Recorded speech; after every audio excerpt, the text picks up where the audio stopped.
Yeah. Yeah.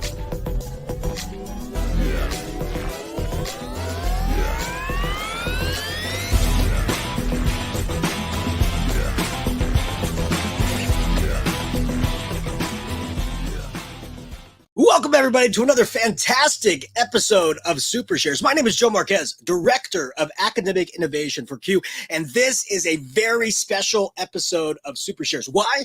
Because next week, that's right, next week, Spring Q is going to be happening. If you don't know, Spring Q is one of the biggest and best in the West of education, just mind-blowing conventions, mind-blowing conferences you're ever going to go to. So many amazing educators, so many amazing education products that are going to be there. It's just crazy. And when I was in the classroom, this was my spring break. Everybody wanted to go to the beach, or everybody wanted to go here. I wanted to go to Palm Springs for Spring Q. And that's why I'm super excited to bring you one of, I don't want to call it a product because it doesn't feel like a product. It feels like a game. It feels like something that I want to play on a daily basis, but you actually learn with it. And so it's absolutely amazing. And the name may be a little bit familiar to you, but for a different reason, right? So the game or the product we're going to be looking at is Prodigy. And when I think of Prodigy, I think of back in the 90s. I'm kind of showing my age here a little bit. Thinking back in the 90s of America Online's competitor, Prodigy, and it's how you got on the internet. But this is not that. This is so much more. This is amazing. This is complete gamification of the classroom. So I want to bring on my friend Josh. Josh knows all about this because he lives and breathes it. Josh, welcome to the show. Thank you so much for being here, my friend. Thank you so much, Joe. It's my pleasure to be here with you. So Josh, you're going to talk to us a little bit about Prodigy, but I would love for you to introduce yourself to the audience and tell them a little bit about your background in education and what brought you to Prodigy. Absolutely. I started my career in education as a classroom teacher, and I moved into a role in school administration. I was an assistant principal.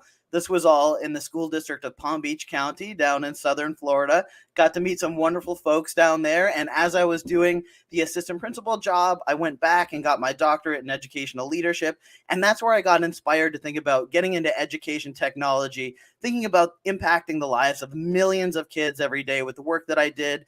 And I thought about my time as a youngster and how much time I spent in the computer lab playing educational games. They've come so far since then, and today I'm honored to be the Educational Advocacy Director here at Prodigy Education. Now, I want you to talk to the audience a little bit about Prodigy because it is game-based, right? It is gamification, but this is not like coolmathgames.com, right? That is like the place we tell people not to go. This is something that is absolutely game-changing, no pun intended, about engagement in the classroom. So if people have never heard of Prodigy before, can you just kind of give an overview about what it does and how the engagement occurs? Absolutely. So Prodigy Education is really a global leader in digital game-based learning. It's part of what drew me to the company in the first place. So we've got two games. We've got Prodigy Math. That's our flagship game. And we also recently introduced Prodigy English. And we do all of this because we believe that learning should be as fun as playing a video game. And that's because when you love what you do it better. And when we say better, we mean not only academic outcomes, but attitudinal outcomes as well. And we think we've got a winning combination. We've got standards aligned skills that students need to know for their school and their classroom work. We also have award-winning games that students really want to play. And it comes together full circle with our mission statement, and that's helping every student in the world to love learning. And because of that, we make sure that all of the in-game educational content comes at absolutely no cost. And for some context, we had nearly 55 million students playing on Prodigy's games last year, nearly 900,000 teachers. And that's because of what we offer, which is a digital game that blends what students need to know with what they actually want to do. Now, I noticed, and we're watching a little bit of a video here. I noticed that these games, right, the gamification of math and English, it can happen on almost any device, right? It's almost device agnostic. As long as there's an internet connection, they can play these. Can you tell a little bit about how this tool can really help the educator understand where the students are and how the game itself helps students get to where they need to be. Yeah, no, you're absolutely right, Joe. And that's one of the best parts is how flexible it is. You're right. It's device agnostic. Teachers can leverage it in whichever devices they have in their classroom, and they can leverage it in so many ways. There's so many use cases for Prodigy, really to help them make sure that they're able to get their students loving what they do. And there's a lot kind of that goes into it, right? So we know, for example, that teachers need to have effective standards aligned tools that are really engaging. And we know that their budgets are stretched, right? So Prodigy is a free tool that they can leverage. Here you see kids jumping on and off the computers. They can work individually. They can work collaboratively as a group. And as a teacher, you can connect what you're teaching in class with what the students are seeing in the game. And man, is that powerful, because as the students are playing, you can then walk around with your device. Let's say you have an iPad, you're walking around the classroom and you're seeing exactly how students are performing, whether it's individual insights or whole class insights. And that gives you this golden opportunity to intervene, whether it's a small group. Hey, come on over to my desk. We're going to work on this. I can see it's not quite hitting home. Same thing with whole group. You saw the teacher in the video post it up on the whiteboard. Hey, let's all come back together. I think we need some group practice on this. And that really is one of the most powerful pieces. If teachers invest just a little bit of time in the teacher dashboard, they can match what students are seeing in the game with what you're teaching in the classroom. Well, I'm glad you brought up the teacher dashboard, because I always tell educators, because there's so many different tools that are out there. I always tell educators, yes, you have to look at what the product or what the tool is giving to the students. But what is it giving to the teacher? Why is this important to the teacher? And I always tell teachers, you have to look at it through a filter. And that filter is what I call the inspect, redirect, make correct filter. And any tool that they are using, there needs to be some kind of dashboard, some kind of place where they can get data that is instant. So they can inspect, are the students understanding what I need them to understand? Are they getting to a place that makes me comfortable today? Not like after they've taken a test and you've downloaded a report and then later you decide where they're at. Like, are they learning what they need to learn right now?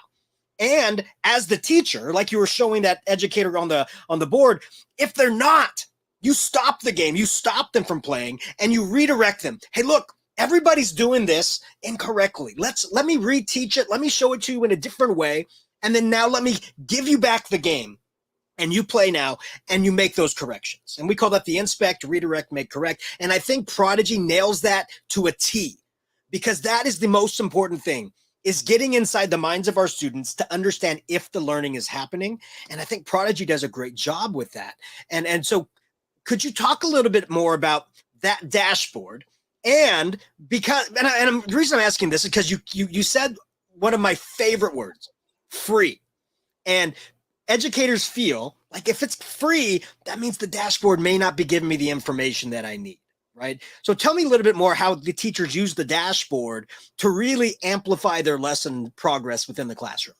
Absolutely. There's a number of ways they can do that. So within the dashboard itself, there's some things to consider. You've got the ability to create assignments and assessments that really help you nail all the way down from a standard that you're working on teaching the class down to the skill level. And that's what we do. We've got a team of certified educators that work to break standards all the way down into various skills that then teachers can assign to the students. They can practice it. You not only get the real-time data as the students are working on it, you also have comprehensive reports that you can then go back to and decide if you need to reteach something or work a little further. But something that makes it even more powerful is the interconnectedness with parents. You're then able to share that information that's so critical with parents so that they can reinforce at home what you're learning. And you see this incredible thing that instead of students pushing back and saying, no, I don't want to do this worksheet, mom or dad, like, no, thank you. They're like, please let me get on Prodigy so I can play. And then you hear these things like, I'm so good at math. And I hear it in my own household and I absolutely love it.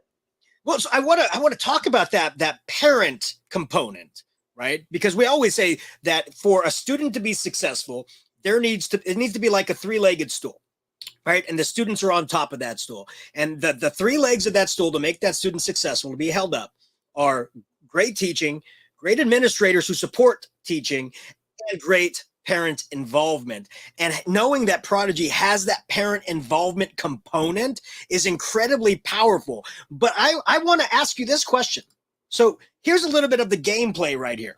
So if a student goes home and starts playing Prodigy, well, I shouldn't say playing, I should say interacting or learning with Prodigy, and the parents see this, they might go, wait a minute. I didn't learn math this way when I was your age. Where's your worksheets? Are you really learning? Like, because this looks super engaging. I mean, you have characters, you have action, you have points. It looks like you have powers.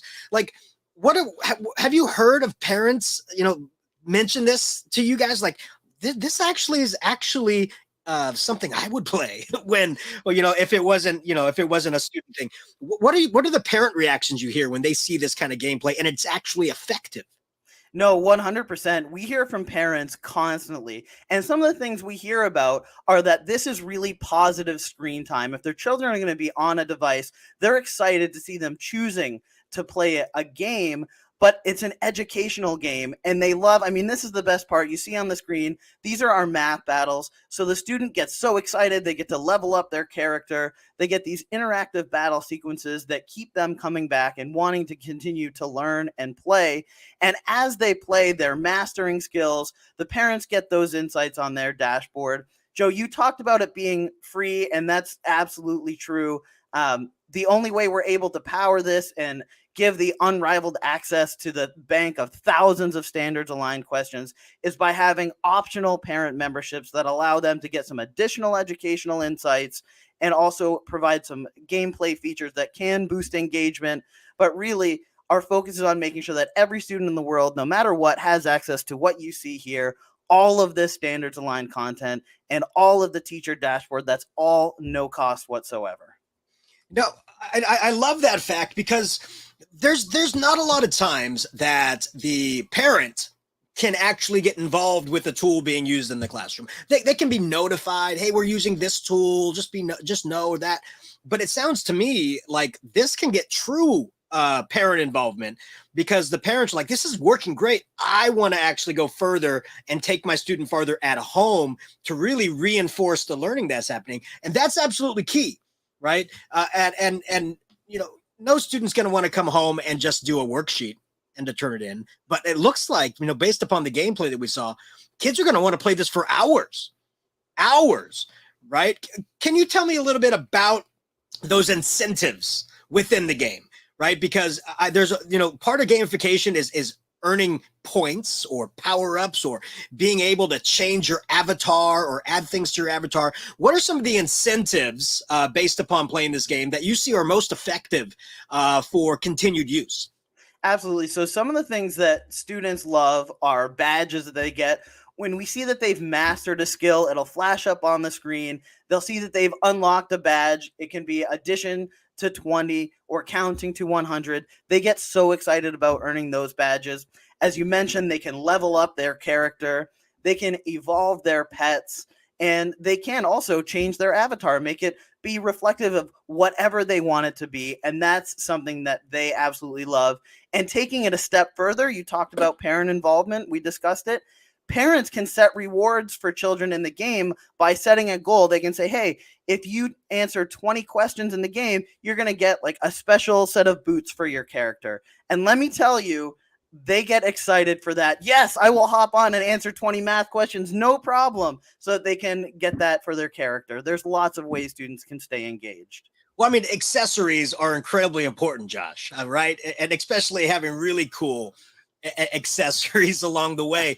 No, I'll tell you, when I was a technology TOSA in my district, I really showcased Prodigy Education math to my math teachers, because this may be something I shouldn't be saying, but math teachers tend to be most resistant when it comes to utilizing technology. And when I showed this game and they saw the engagement that their students had. There was no turning back. And I do have to tell you, I was like, I wish Prodigy had more than just math. I would love to share this with more of my staff. But now you're telling me there's Prodigy English, right? Can you tell me a little bit about Prodigy English? Like, I've played Prodigy Math and I think it's outstanding. Tell me a little bit about how the learning happens in Prodigy English. Yeah, absolutely. And it's so fun because it's a different game, and my own background in education is in English. And so I was so excited to see this launch. Prodigy English is all about creating your own world and building. And so you answer questions related to English language arts standards. And as you do that, you build up energy for your character, and your character is then able to build a world around them. They're able to do some forestry, do some fishing, do all kinds of really fun things. So it really is a completely different experience. And children can then decide, hey, do I want to do Prodigy Math and work on battles? Do I want to do English, or blend the two? It's so cool to have both of them together. So you can blend the two then. Like we've got the two separate games, but you could one day do math, or 30 minutes do math and 30 minutes do English if you wanted to. And so that would be like linked under the same account. Then it's not like, I go to my English class and I have a whole different character, and what I do in my English class doesn't bring to my math class. You're saying that the same student, even though they're in different classes, they have the same account. And so they can build up their world, their character, by doing work in both classes? Exactly. Yes, they can play both games. They've got their own character in each game, and they can evolve and build and do whatever they'd like. It's the student autonomy is one of my favorite pieces. They get to really choose what they want to do, and I love that about Prodigy. I mean, I'm getting goosebumps right now because that really changes it for me, because, again, I thought they were going to be almost two separate things, but it really helps the student just really build up that gamified model. So I have to ask this question then. If let's say they're a 7th grade student, right, doing Prodigy Math and Prodigy English, they build up their character, and then they move on to 8th grade. Can they continue that growth with that character, with that world, by going up, or do they start with a blank slate again because they're in a new grade? No, they sure can. And we cover 1st through 8th grade in Prodigy Math and 1st through 6th grade in Prodigy English.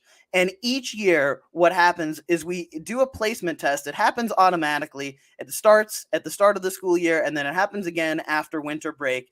And that way, we're able to get a sense of where the child is at academically and reassess them, and then place them where it is they need to be. And that's where our adaptive algorithm really takes over and personalizes that experience, so that students are all playing the same game in class, and they have no idea that it's leveled to their own personal ability to help them grow. Well, this is fantastic. I mean, this goes above and beyond what I thought, and so this really creates an entire world of learning for the students, not just an activity in the classroom. And I think that's what truly separates Prodigy Education from a lot of some other tools that are out there. And I'm super excited because, Josh, Prodigy's going to be at Spring Q. Right, Prodigy's going to be there. They're going to be on the ground, right, next week, right? Just 1 week from today, we're going to have teachers ascending upon Palm Springs, March 16th through 18th, learning, and you are going to be there. But also, there's going to be a session at Spring Q. Prodigy is going to be a session. Can you tell me a little bit about this session? Are teachers going to be able to see some of this in action and see the dashboard and see how they can really amplify the engagement and learning in their classroom by diving in on the Prodigy train? Absolutely, Joe. And we can't wait to get to Palm Springs. We're going to have a booth. Definitely come visit us, booth number 1103. But we are also going to have this PD session you see on the screen, and it's going to be true professional development. It's going to be delivered by myself, but also by a gentleman by the name of Scott Waller. He is a practicing 3rd grade teacher. He is a seasoned educator, tons of experience. He uses Prodigy constantly with his students, and he's got some really interesting use cases that you might not have thought of. And even better, at the session, after we've done working through the professional development piece, we are going to do a draw for a brand new iPad. So you come in, you get a raffle ticket. At the end of the session, we're going to do the draw right in front of everybody. And an educator in that room is going to walk away with a brand new iPad. We can't wait. Oh, that's fantastic. And I noticed it's on Saturday. And do you know what we call Saturday at Spring Q? Tell me. We call it Saturday Ratter Day because it doesn't get any radder than the sessions that are happening on Saturday. And that session sounds absolutely rad. That giveaway you're going to have sounds super, super rad. And I just can't wait for educators not only to go to your booth and get to actually see Prodigy Education in action, but to see, like what you said, practical uses from an actual practicing educator on how they use this to engage and motivate their students to learn within their classroom. So I can't wait for next week. Josh, I can't wait to meet you in person. Let's have a great time in Palm Springs, my friend. And until then, you have any parting words to our listeners today who are chomping at the bit, getting their bags packed and getting ready for next week in Palm Springs? Any parting words so that they can, when they meet you, that you can be like, thank you for watching and thank you for being here? No, absolutely. We can't wait to meet you. Definitely come and see us at our booth 1103. Make sure you visit prodigygame.com. Familiar yourselves with it. Come tell me you saw this video. Say hi. Can't wait to have a chat. Excellent. Well, Josh, thank you so much for being here. Thank you so much for being a part of Spring Q. And thank you so much for sharing Prodigy Education, because like I said, back when I showcased this to my math teachers, they absolutely loved it. Knowing now that you have the English component, that is a game changer. Literally speaking, a game changer. And I just can't wait for people to experience this in Palm Springs. So thank you so much for being here, my friend. My pleasure, man. Can't wait to see you really soon. All righty. I can't tell you how excited I am for next week. I can't tell you how excited I am for you to see not only Prodigy in action, but to me, Josh, you can tell that he loves what he does. You can tell that no matter, where he is or what he's doing, he is an educator at heart. I always say you can take the educator out of the classroom, but you can't take the classroom out of the educator. And Josh exemplifies that. So when you see him, you tell him hi, you give him a high five, and you go and check out Prodigy and check out their booth and check out their session on Saturday. And check out all the amazing things at springq.org. Right now, go and check the schedule, see all the amazing sessions, all the amazing educators, and all the amazing activities we have planned for you. So until we see each other in person next week, have yourselves a wonderful